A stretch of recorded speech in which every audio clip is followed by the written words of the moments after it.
Okay, so get this.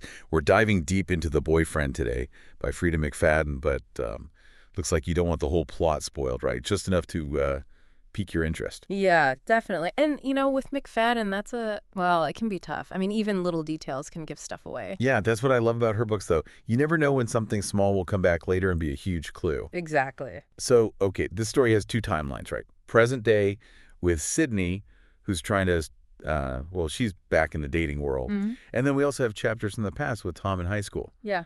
What was it that hooked you? What stood out? Well, I mean, the two timelines thing was definitely interesting, but it was really the way that McFadden slowly reveals how dark things are, in both timelines. Right. So you start with Sydney, and she's just trying to find a decent date after a seriously bad one with this guy, Real Kevin, and he, completely lied on his profile. Oh, man, those chapters were so funny.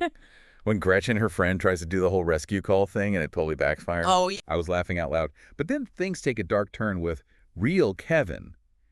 And this mysterious guy, the mystery man, comes out of nowhere and saves her. Right. You're like, who is this guy? Yes, exactly. McFadden knows how to keep you reading, and of course, Mystery Man ends up being Tom, and then Sydney starts dating him. Oh, wow. It seems like a normal romance, But Yeah. then you get thrown back to Tom's past, and teenage Tom is a completely different story. Yeah, he has this kind of dark energy, Agreed. like a troubled family and a fascination with death. Yeah. It's a little more than just teenage angst. Mm-hmm. It's unsettling, but I couldn't stop reading. Exactly. And the whole time there's this tension because, the two timelines have to connect somehow. Oh, yeah. Then, bam, a girl from Tom's school goes missing, and they find her murdered later. Oh, no. The police are investigating, and guess who they question? Tom. Yeah, he tutored the girl, so he's automatically a suspect. But then years later, Sydney's friend Bonnie is murdered. Oh, wow. And the police think the two cases might be connected. Hold on. So now there's a possible serial killer out there, and Sydney's boyfriend has this mysterious past. She could be in serious danger here. Yeah. What did you think of Sydney as a character? Could you relate to her at all? Oh, absolutely. I think anyone who's tried online dating can relate to her experience, the good and the bad ones, She's smart and she's good at figuring things out, but she's also a little naive, which makes her more vulnerable. Yeah, I agree. And then you add in the fact that Tom has been lying to her about his last name, his job, and even his phone is weird. Yeah, so many red flags. Yeah, what's going on there? It all feels like he's hiding something, and that's where it becomes a real psychological thriller. Okay. You start to question everything. Can you trust anyone? Is Tom who he says he is? McFadden keeps you guessing, and that's what makes this book so hard to put down. Right. Yeah. Okay, so we have these two separate stories, but they're starting to overlap in some creepy ways, and then McFadden throws in another twist. Tom killed his own father. And buried the body with his friend Slug. I mean, that changes things, right? Now we know for sure that Tom is capable of violence, but it also makes the story more complicated. Yeah, like, is he a cold-blooded killer, or was it self-defense? Is he trying to protect someone? Is the same thing going to happen to Sydney? I have so many questions. And that's exactly what McFadden wants. She wants you thinking about the possibilities and coming up with theories. She wants you to be looking over your shoulder. It's so clever. Okay, so to recap, we have a dead father, a suspicious boyfriend, and a possible serial killer who's targeting women he meets through dating apps. And Sydney's right in the middle of it all. And that's where we'll have to leave things for now. Remember, we're just scratching the surface here. To get the full experience, you really need to dive into The Boyfriend yourself. This is so intriguing. I can't wait to hear more. But don't worry, we'll be right back to keep talking about The Boyfriend after a quick break. Yeah, stay tuned. All right, we're back and ready for more of The Boyfriend. Last time we left off with so many questions, like a dead father, a suspicious boyfriend, and a possible serial killer. It's a lot to take in. Yeah, and the tension just keeps building. Uh-huh. One of the things that really stood out to me was how McFadden uses these little details to create suspense, like Sydney's thing with the first aid kit. Oh, yeah. At first it seems like a quirk, but as the story goes on, it starts to feel like she's preparing for something bad to happen. Yeah. Which, with her dating history might not be a bad idea. Right. And then there's the scene with Tom and the glue traps, who kills a mouse with a hammer on a date. I know, right? That was intense. And it's not just the violence itself, it's the way he reacts. Like he's totally detached. Yeah. It makes you wonder what else is he capable of. Exactly. And it's those little hints of darkness that make you question everything about him. Speaking of unsettling, I have to ask about how Tom reacts when Sydney mentions her friend Bonnie's murder. He seemed kind of off. He did, didn't he? That initial panic and the way he avoids talking about his past, especially his father's death, it all feels very calculated, like he's hiding something. Hmm. And then there's the whole phone thing. Oh my gosh, yes.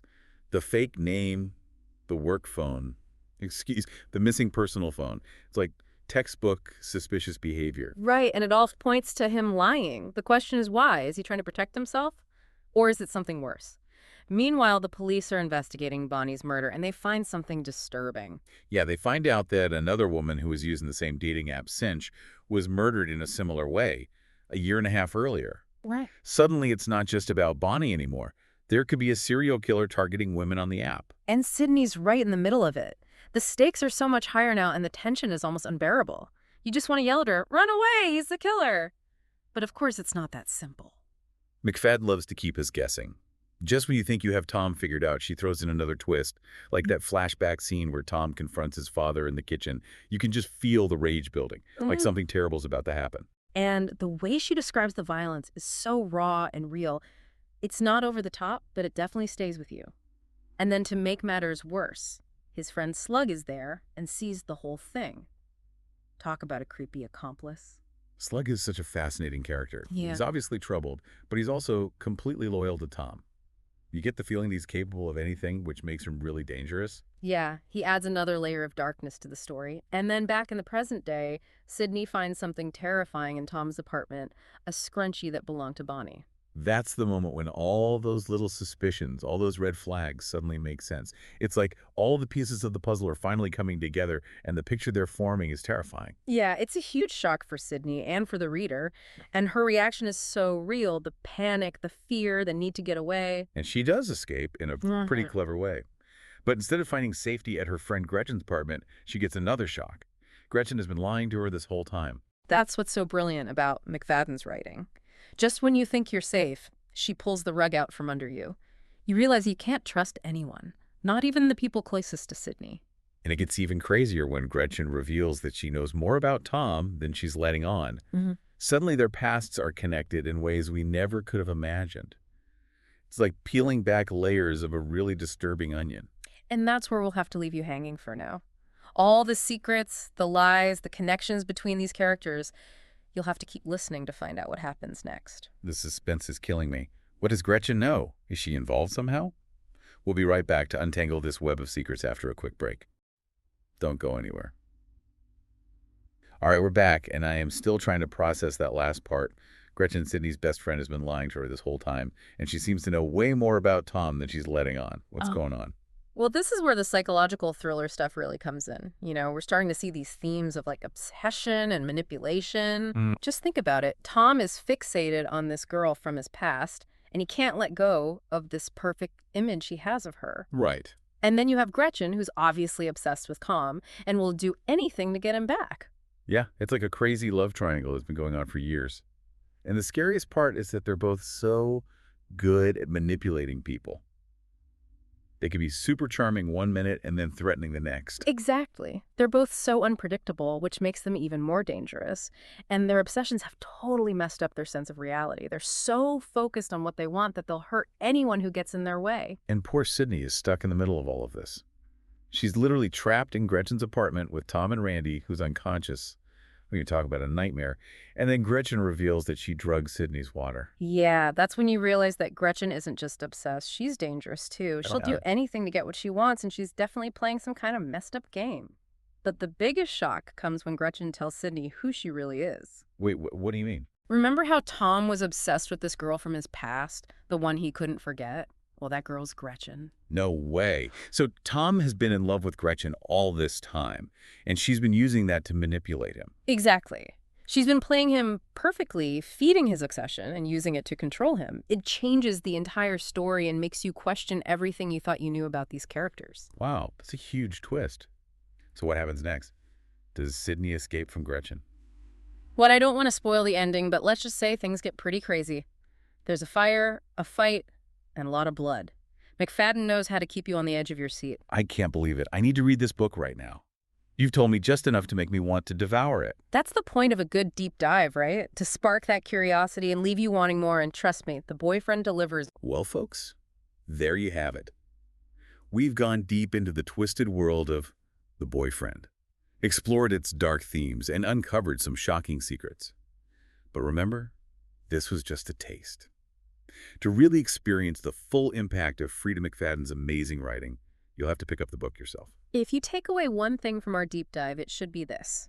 Be careful who you trust, especially when it comes to online dating. You never know who might be hiding behind that perfect profile picture. Absolutely. Well, thanks for joining us on this wild ride, and be sure to tune in next time for another deep dive into the world of books. Until then, happy reading.